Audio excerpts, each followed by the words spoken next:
表送သွားရင်လေရတယ်ချေအောင်တွေမိန်ပြသွားရင်လေရတယ်ပင်လေးတွေချောက်ကန်သွားရင်လေရတယ်ဒါပေမဲ့မင်းမရှိလို့ဖြစ်ဖို့ကွယ်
ukulele tutorial မလုပ်တာလည်းတော်တော်လေးကြာနေပြီပေါ့နော်ဒီနေ့မှာတော့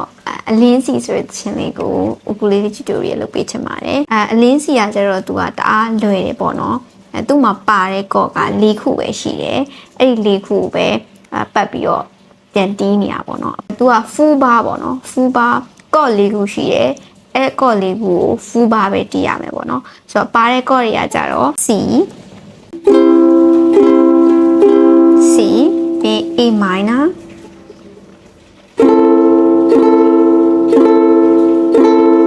ပြီးလို့ရှိရင် D minor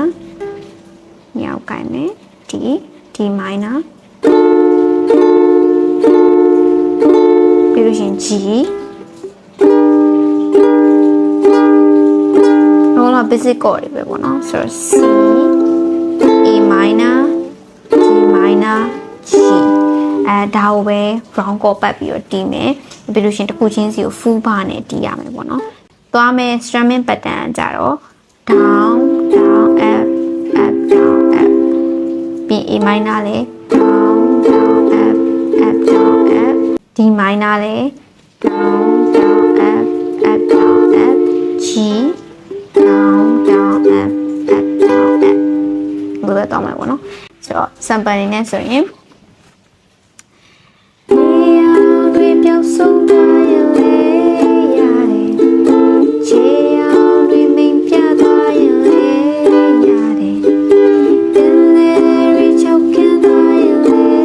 ရတယ်ဒါပေမဲ့ C A minor D minor G ပြီး C A minor D minor G ကြလို့ရှိရင် full bar မတီးပဲနဲ့ strumming တစ်ချက်ပဲတီးလိုက်တယ်ခဏရက်လိုက်တယ်ပြီးတော့မှ C ပြန်စားတယ်ပေါ့နော်အဲ့လိုပုံစံမျိုးသွားတာဥပမာလေးနဲ့ဆိုရင်ဒီအောင်တွေပြောက်ဆုံးသွားရင်လေရတယ်ချေအောင်တွေမိန်ပြသွားရင်လေရတယ်ပင်လေးချောက်ကန်သွားရင်လေရတယ်ဒါပေမဲ့မရှိလို့ဖြစ်ဖို့ကွယ်ဘူးကွယ်ဆိုတဲ့နေရာမှာ C ကိုပြန်စားပြီးတော့တခါလေ full bar ပြန်တီးတယ်ပေါ့နော်full bar ပြန်တီးတယ်ပြီးလို့ရှိရင် A minor D minor G မှာကျတော့သူကတန်စင်လေးနဲ့ပဲဆိုတာစာကြောင်မပါဘူးပေါ့နော်ပြန်တီးကြည့်ပါမယ်ဒီအောင်တွေပြောက်ဆုံးသွားရင်လေရတယ်ချေအောင်တွေမိန်ပြသွားရင်လေရတယ်ပင်လေးတွေချောက်ကန်သွားရင်လေရတယ်ဒါပေမဲ့မရှိလို့ဖြစ်ဖို့ကွယ်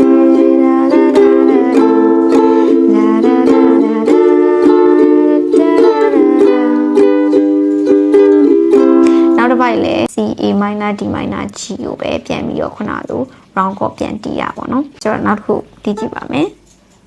ရှူနိုင်ရလိမရှိတော့ရင်လေရတယ်တန်တရားမလေးပတ်တော့ရင်လေရတယ်ဒီကဘာရဲ့နောက်ဆုံးနေ့တွေထိပုတ်ခွေငါမေမင်းနာမည်နေမေရာရာရာရာရာ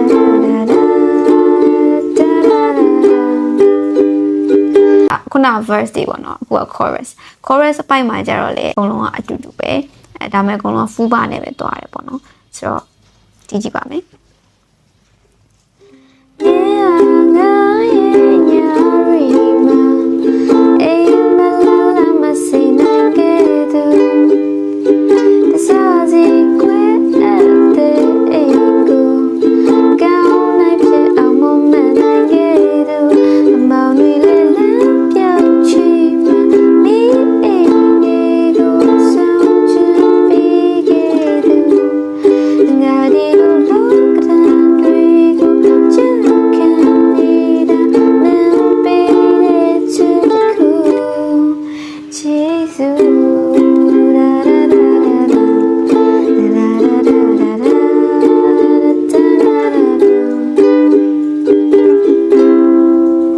tutorial လေးရတာပါပဲနောက်ဗီဒီယိုတွေမှာပြန်တွေ့ချင်ပါတယ်